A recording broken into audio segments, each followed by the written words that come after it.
Assalamualaikum warahmatullahi wabarakatuh. Perkenalkan, nama saya Fadila Utami, NIM 18003131, mahasiswi PLK UNP 2021 di SLB YPAC Sumatera Barat.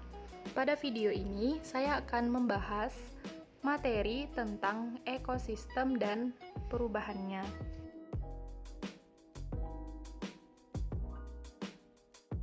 Pernahkah kalian mendengar peristiwa kematian ikan dalam jumlah besar di sungai?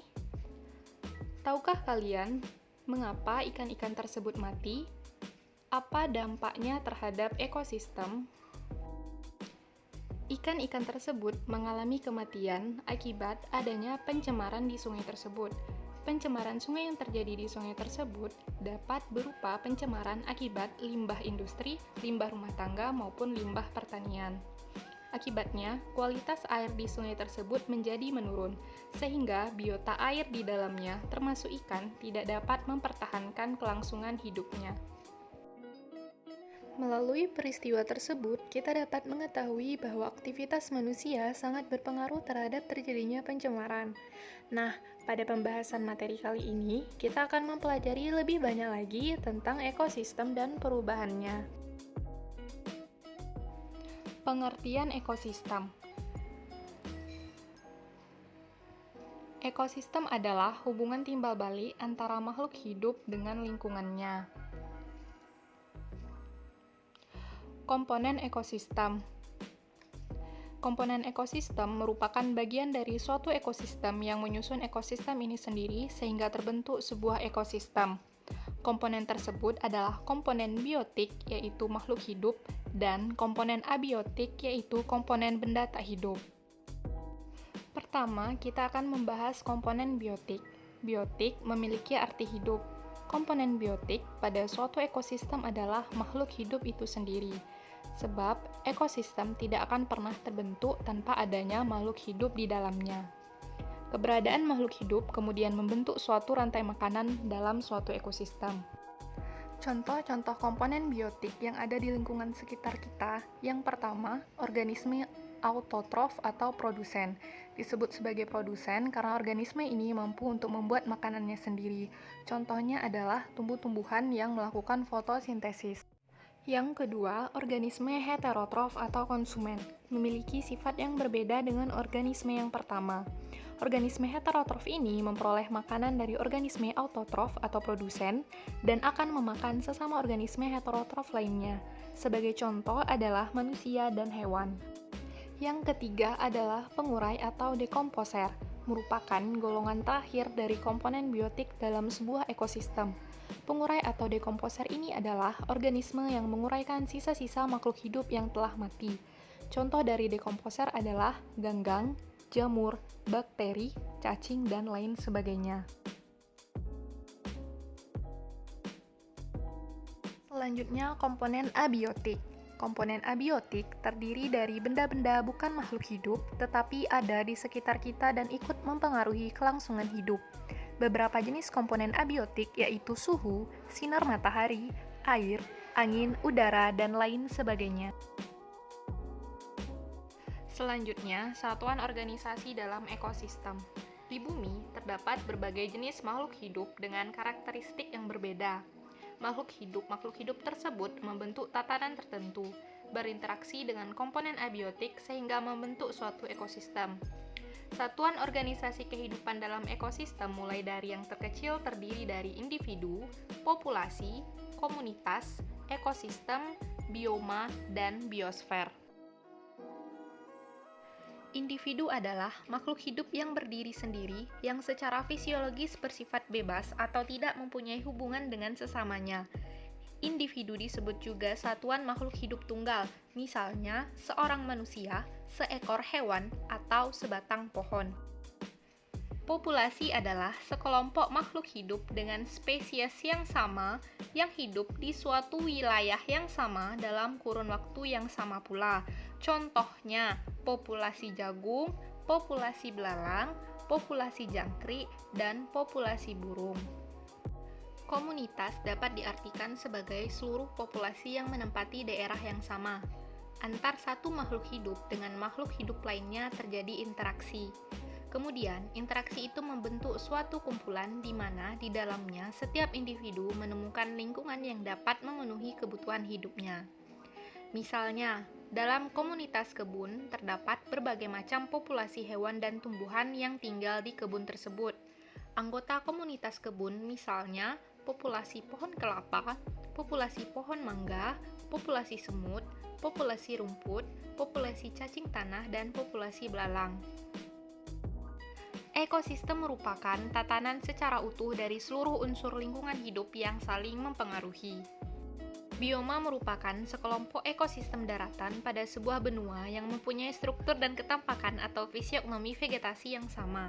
Biosfer adalah kumpulan dari semua ekosistem yang terdapat di permukaan bumi.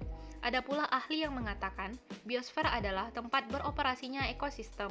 Bagian bumi yang dihuni organisme hanya beberapa meter di bawah permukaan tanah hingga 9.000 meter di atas permukaan bumi, serta beberapa meter di bawah permukaan laut. Jadi, tidak di seluruh bumi ini terdapat ekosistem, karena hanya daerah yang terdapat kehidupanlah yang dapat disebut ekosistem. Aliran energi dalam ekosistem. Tahukah kalian, ketika sedang berpuasa, tubuh kita terasa lemas dan mudah lelah. Mengapa hal tersebut bisa terjadi? Saat berpuasa, tubuh kita kekurangan energi karena tidak memperoleh makanan.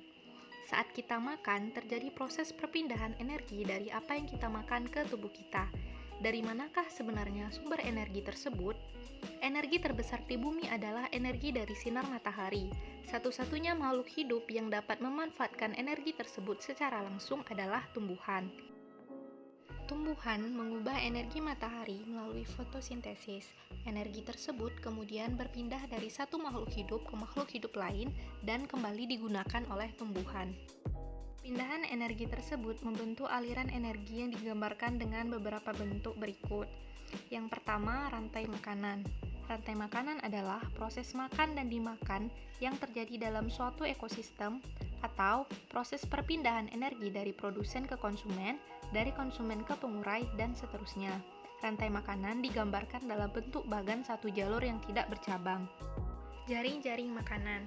Jaring-jaring makanan adalah kumpulan beberapa rantai makanan.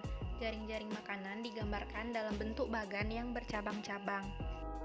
Piramida makanan. Piramida makanan adalah piramida yang menggambarkan perbandingan komposisi jumlah biomasa dan energi dari produsen sampai konsumen puncak dalam satu ekosistem. Produsen menempati dasar piramida, sedangkan konsumen akhir menempati puncak piramida. Hal tersebut karena jumlah biomasa dan energi pada tumbuhan ialah paling besar dan selalu berkurang pada konsumen berikutnya. Pola interaksi dalam ekosistem. Bentuk-bentuk interaksi yang mungkin terjadi pada ekosistem ialah antibiosis, yaitu makhluk hidup satu menghambat kehidupan makhluk hidup yang lain di sekitarnya. Contohnya, jamur penicillium yang dapat menghambat atau mematikan pertumbuhan mikroorganisme lainnya. Predasi. Predasi merupakan suatu hubungan di mana makhluk hidup yang satu memangsa makhluk hidup yang lain. Misalnya, hubungan antara singa dan zebra, di mana singa dapat memangsa zebra. Kompetisi. Kompetisi merupakan hubungan antar makhluk hidup yang melakukan persaingan untuk memperebutkan sumber daya alam tertentu seperti makanan dan habitat. Kompetisi dapat terjadi antar spesies yang berbeda maupun antar spesies sejenis. Simbiosis. Simbiosis merupakan hubungan ketergantungan antara dua makhluk hidup dalam suatu ekosistem. Beberapa bentuk simbiosis. Yang pertama, mutualisme adalah hubungan antar dua makhluk hidup yang saling menguntungkan satu sama lain. Misalnya, interaksi antara kupu-kupu dengan tanaman berbunga. Kupu-kupu membutuhkan nektar yang ada pada bunga sebagai sumber makanan, sedangkan bunga membutuhkan peran kupu-kupu untuk membantu proses penyerbukan.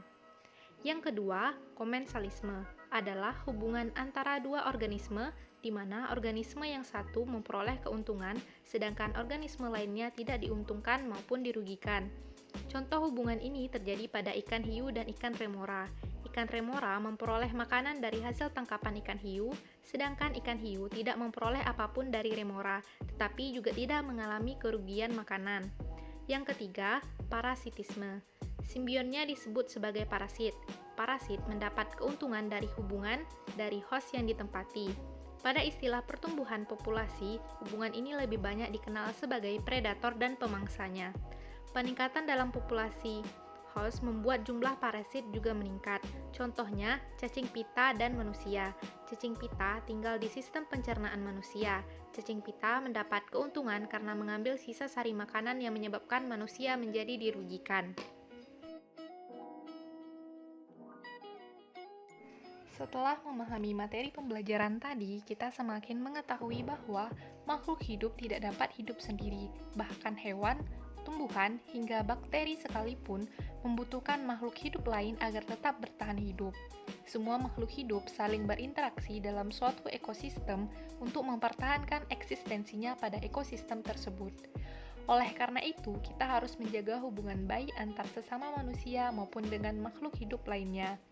Hubungan baik dengan sesama manusia dapat diwujudkan dengan menghargai pendapat orang lain, bersikap sopan dan santun terhadap orang lain, serta bersikap terbuka dan toleran dengan batas yang wajar. Sedangkan hubungan baik terhadap makhluk hidup lainnya dapat diwujudkan dengan kepedulian terhadap lingkungan yang menjadi tempat hidup bersama bagi seluruh makhluk hidup.